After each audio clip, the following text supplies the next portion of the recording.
ಚಾಮರಾಜಪೇಟೆಯಲ್ಲಿ ಒಂದು ಘಟನೆ ಆಗಿದೆ ಸರ್. 3 ಹಸುಗಳ ಕೆಚ್ಚಲು ಕೊಯ್ದಿದ್ದಾರೆ ಒಬ್ಬ ಕಿಡಿಗೇಡಿ. ಒಂದು ರೀತಿಯಾಗಿ ನಾವು ಹಸು ಅಂತಂದ್ರೆ ಇದು ಮಾಡ್ಕೊತೀವಿ, ಬಟ್ ಈ ರೀತಿಯಾದಂತಹ ಘಟನೆ ಅಲ್ಲಿ ಸ್ಪೆಷಲಿ ನಡೆದಿರುವಂಥದ್ದು. ಅಲ್ಲಿನ ಆರೋಪ ಏನು ಅಂತಂದ್ರೆ ಯಾರೋ ಪ್ರಭಾವಿ ಅವರ ಹಿಂಬಾಲಕ ಈಗ ಮಾಡಿದ್ದಾರೆ ಅನ್ನುವಂಥದ್ದನ್ನ ಆ ಮಾಲೀಕ ಅಂದ್ರೆ 3 ಹಸುವಿನ ಮಾಲೀಕ ಇದು ಮಾಡ್ತೀವಿ ಒಂದು ಕಂಪ್ಲೇಂಟ್. ನಾನು ರಿಪೋರ್ಟ್ ತೊಗೊಳ್ತೀನಿ. ಅದು ಏನು ಅಂತ ಗೊತ್ತಿಲ್ಲ ನನಗೆ. ಆ ಸ್ಟೇಷನ್ ಲಿಮಿಟ್ಸಲ್ಲಿ ಅವರು ಹ್ಯಾಂಡಲ್ ಮಾಡಿರ್ತಾರೆ. ಅದನ್ನು ನಾನು ರಿಪೋರ್ಟ್ ತೊಗೊಳ್ತೀನಿ. ರಿಪೋರ್ಟ್ ತೊಗೊಂಡು ಏನು ಕ್ರಮ ತಗೊಳ್ಬೇಕೋ ಅದನ್ನು SP ಅವರಿಗೆ ಮಾತಾಡ್ತೀನಿ.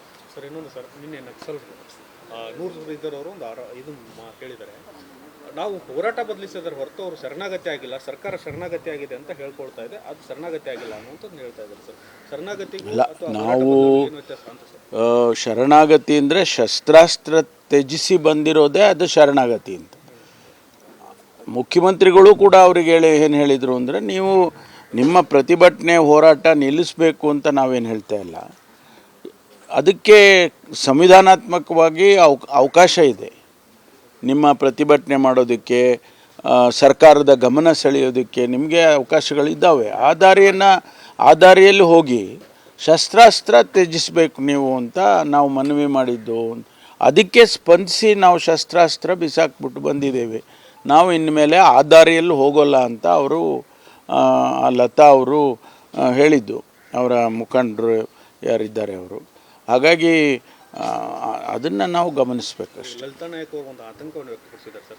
ಇದೇ ಸರ್ಕಾರ ಇದ್ದರೆ ಕೊಟ್ಟಂಥ ಭರವಸೆಗಳು ಫುಲ್ಫಿಲ್ ಆಗ್ತವೆ, ಸರ್ಕಾರ ಬದಲಾವಣೆ ಆದರೆ ನಮಗೆ ಕಷ್ಟ ಆಗುತ್ತೆ ಅನ್ನುವಂಥ ಆತಂಕವನ್ನು ವ್ಯಕ್ತಪಡಿಸಿದ್ದಾರೆ ಸರ್.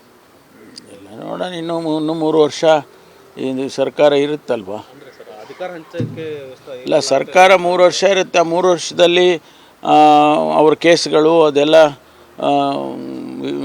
ತೀರ್ಮಾನಗಳಾಗ್ಬೋದು, ಇತ್ಯರ್ಥ ಆಗ್ಬೋದು. ಆಗ ಅವರಿಗೆ ಸಮಸ್ಯೆ ಇರೋದಿಲ್ವಲ್ಲ.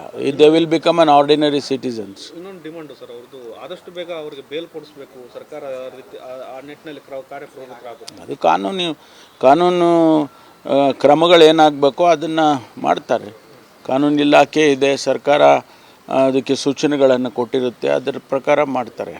ಬಹಿರಂಗ ಹೇಳಿಕೆಗಳು ಈ ರೀತಿಯಾದ ಒಂದಿಷ್ಟು ಪಕ್ಷದಲ್ಲಿ ನಡೆಸಿರುವಂತಹ ಇದ್ರ ಹಿನ್ನೆಲೆಯಲ್ಲಿ DKಶಿ ಅವರು ಒಂದು ಅಸಹಾಯಕತೆಯನ್ನು ಹೊರಹಾಕಿರುವುದು. ನನ್ನ ಬೆನ್ನಿಂದ ಯಾರು ನಿಲ್ಲೋದು ಬೇಡ, ಆ ಕಾರ್ಯಕ್ರಮ ಯಾವ ಶಾಸಕರು ಬೇಡ, ಹೇಳಿಕೆ ಕೊಡೋದು ಬೇಡ, ಪಕ್ಷ ಮಾತ್ರ ನನ್ನ ಇಲ್ಲಿರುತ್ತೆ ಅನ್ನುವಂಥ ಹೇಳಿಕೆಯನ್ನು ಕೊಟ್ಟಿದ್ದಾರೆ. ಇಲ್ಲ, ಅದು ಅಂತ ಬಂದಾಗ ಅಧಿಕಾರವೂ ಕೂಡ ಬೇಡ ಅನ್ನುವಂತಹ ಮಾತನ್ನು ಹೇಳಿದ್ದಾರೆ. ಇಲ್ಲೆಲ್ಲ ಒಳ್ಳೆಯ ತೀರ್ಮಾನ.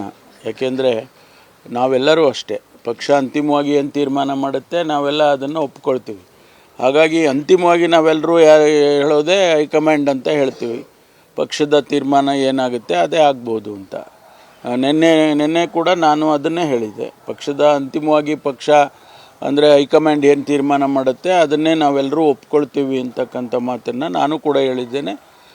ಶಿವಕುಮಾರ್ ಅವರು ಅದೇ ಮಾತನ್ನು ಹೇಳಿದ್ದಾರೆ. ಭಾಳ ಸಂತೋಷ. ನಾವೆಲ್ಲ ಪಕ್ಷದ ಚೌಕಟ್ಟಿನಲ್ಲಿ ಹೋಗಬೇಕಾದದ್ದು ನಮ್ಮ ಕರ್ತವ್ಯ, ಅದನ್ನು ಮಾಡ್ತೀವಿ. ಕನ್ನಡಿಗರ ಮೆಚ್ಚಿನ ನಿಮ್ಮ ನ್ಯೂಸ್ 18 ಕನ್ನಡ ಈಗ ವಾಟ್ಸ್ಆಪ್ನಲ್ಲಿಯೂ ಲಭ್ಯ. ಕರ್ನಾಟಕ ಮತ್ತು ದೇಶ ವಿದೇಶದ 360 ಡಿಗ್ರಿ ಸುದ್ದಿ ವಿವರವನ್ನ ನೀವು ನಿಮ್ಮ ಕೈ ಬೆರಳುಗಳಲ್ಲಿಯೇ ಪಡೆಯೋದಿಕ್ಕೆ ಈ QR ಕೋಡ್ ಅನ್ನು ಸ್ಕ್ಯಾನ್ ಮಾಡಿ. ನಮ್ಮ ಚಾನೆಲ್ ಅನ್ನು ಫಾಲೋ ಮಾಡಿ, ನೋಟಿಫಿಕೇಶನ್ ಆನ್ ಮಾಡಿ.